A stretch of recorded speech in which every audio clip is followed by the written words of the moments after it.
Welcome to my YouTube channel. This video will be sponsored by SB Digital Marketing. திருவண்ணாமலையில் company வந்துட்டு locate ஆகியிருக்கு.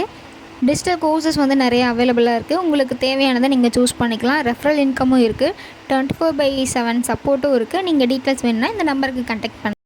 Skip பண்ணாதீங்க. பெரிய தப்பு. தினம் 300 ரூபாய் சம்பாதிக்க அரிய வாய்ப்பு. இன்ஸ்டாகிராம், ஃபேஸ்புக் பயன்படுத்த தெரிந்தால் போதும் content post and content publishing மூலமா தினம் 300 ரூபாய் சம்பாதிக்கலாம். இந்த வேலை செய்ய 5 நிமிடம் போதும். Work training support, group communication support, all language customer live chat support, முக்கியமா சொந்தமா ஒரு பிசினஸ் ஸ்டார்ட் பண்ற அளவுக்கு உங்களால கற்றுக்கொள்ளவும் முடியும், சம்பாதிக்கவும் முடியும். இந்த வேலை வாய்ப்பு வழங்குவது 5 வருடத்திற்கு மேல ரன் ஆகிட்டு இருக்க நம்ம தமிழ்நாட்டு company school of business organisation private limited. மேலும் விவரங்களுக்கு டிஸ்கிரிப்ஷன்ல கொடுத்திருக்க நம்பருக்கு வாட்ஸ்அப் பண்ணுங்க.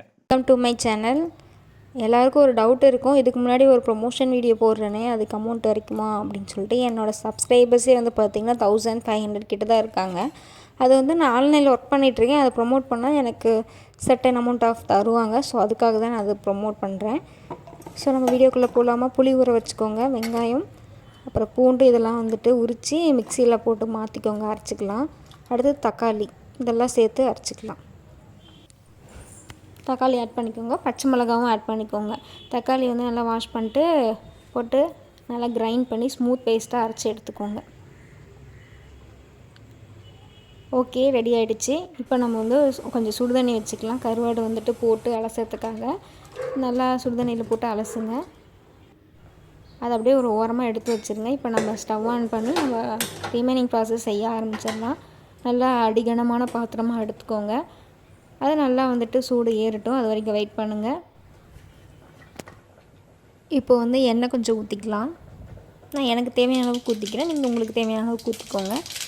கடுகு பொரிஞ்சதும் கருவேப்பிலை பொரிஞ்சதுக்கப்புறம் கொஞ்சமாக வரமிளகாய் கிள்ளி சேர்த்துக்கோங்க. இப்போ நம்ம தக்காளி வந்து குட்டி தக்காளி 2 கட் பண்ணியிருக்கோம், அதையும் சேர்த்து நல்லா வணக்கிக்கோங்க. அது நம்ம சாப்பிடும்போது அந்த வாயில் மாட்டுறதுக்கு நல்லா டேஸ்ட்டாக இருக்கும். ஸோ அதுக்காக தான். நல்லா வணங்கட்டும், வெயிட் பண்ணுங்கள். நான் வீடியோவில் காமிச்சிருக்கேன் பார்த்திங்களா, அந்தளவுக்கு எண்ணெய் பிரிஞ்சு வந்துருச்சுன்னா அது வந்து வணங்கிடுச்சு அப்படின்ட்டு அர்த்தம். இப்போ நம்ம கிரைண்ட் பண்ண பேஸ்ட்டை வந்துட்டு ஆட் பண்ணிக்கலாம்.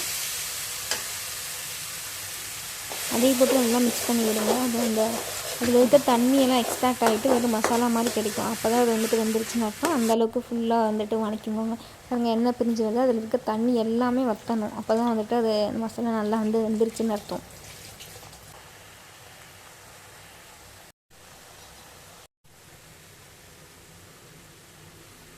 பாருங்கள், இந்த ஸ்டேஜ் வரைக்கும் நல்லா வதக்கி வைக்கோங்க. இப்போ நம்ம வந்துட்டு தண்ணி ஆட் பண்ணிக்கலாம். நல்லா வணங்கின பிறகு தான் தண்ணி ஆட் பண்ணணும், இல்லை பச்சை வாசம் அடிக்கும்.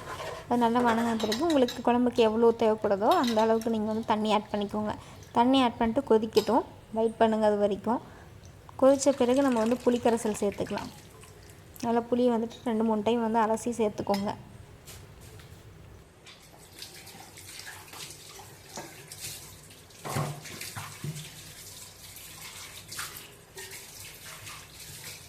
புளி கரைசல் சேர்த்துட்டு நல்லா மிக்ஸ் பண்ணி விடுங்க.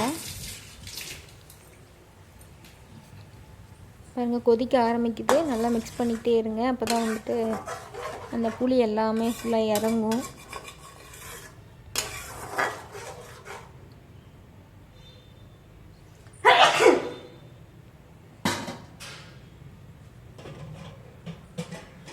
இந்த டைமில் கொஞ்சமாக மஞ்சள் தூள், அதுக்கப்புறம் மிளகாய் தூள் ஆட் பண்ணிக்கோங்க.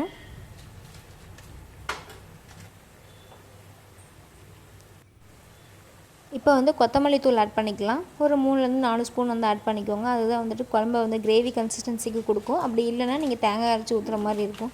ஒரு சிலருக்கு தேங்காய் பிடிக்காது, அதனால் கொத்தமல்லி தூள் வந்து கொஞ்சம் எக்ஸ்ட்ராவாக ஆட் பண்ணிக்கோங்க, கிரேவி கன்சிஸ்டன்சியில் வேணும் அப்படின்னா. நல்லா போட்டு மிக்ஸ் பண்ணி விடுங்க. நல்லா கொதிக்கிட்டு இப்படியே நல்லா கொதிச்சிருச்சு. இந்த மசாலா போட்டு ஒரு 2 நிமிஷம் வெயிட் பண்ணுங்கள். நல்லா அவ்வளோதான், கொதிச்சிருச்சு. இந்த ஸ்டேஜில் உங்களுக்கு தண்ணி தேவைப்படுது அப்படின்னா ஆட் பண்ணிக்கோங்க. உங்களுக்கு எவ்வளோ குழம்பு வேணும், உங்கள் வீட்டில் எவ்வளோ மெம்பர்ஸ் இருக்காங்க அதுக்கு தகுந்த மாதிரி வந்து தண்ணி ஆட் பண்ணிவிட்டு ஒரு மூடி போட்டு மூடி வச்சுருங்க. இந்த மாதிரி ஸ்டேஜ் வந்ததுக்கப்புறம் மூடி போட்டு மூடி வச்சுருங்க. அது நல்லா கொதிக்கணும், வெயிட் பண்ணுங்கள். ஓப்பன் பண்ணி பார்க்கலாம். நல்லா கொதிச்சிருச்சு. இப்போ ஒரு மிக்ஸ் பண்ணி விட்டுட்டு நம்ம வந்துட்டு தண்ணியில் ஊற வச்சுருந்தோம் பார்த்திங்களா, அந்த கருவாடை வந்து உள்ளே சேர்த்துக்கலாம். அதுக்கு முன்னாடி கொஞ்சம் உப்பு போட்டுக்கோங்க. உப்பு போட்டுட்டு அது ஒரு மிக்ஸ் பண்ணி விடுங்க. உப்பு போட்டு நம்ம கலந்து விட்ட பிறகு பாருங்கள் நல்லா கொதிக்குது. இப்போ வந்துட்டு நம்ம கருவாடு வந்து ஆட் பண்ணிக்கலாம். நல்லா புளிஞ்சிட்டு சேர்த்துக்கோங்க. அடியில் அந்த மண்ணெல்லாம் இருக்கும், அதெல்லாம் அப்படியே விட்டுருங்க. கீழே இருக்கிறத அப்படியே விட்டுருங்க, அதை நம்ம யூஸ் பண்ண முடியாது. நல்லா மிக்ஸ் பண்ணி விடுங்க. நல்லா மிக்ஸ் பண்ணிட்டு இதையும் வந்துட்டு பிளேட் போட்டு மூடி வச்சுக்கலாம், அப்போ தான் வேகும்.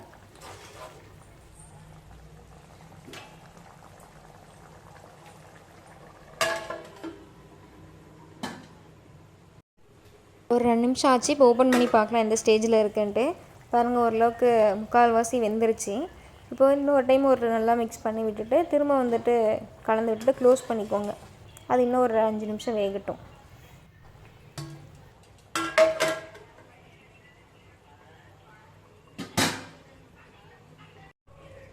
அவ்வளோதாங்க, டேஸ்டியான கருவாட்டு குழம்பு ரெடி ஆயிடுச்சு. வாங்க சாப்பிட்லாம், டேஸ்ட் பண்ணி பார்க்கலாம்.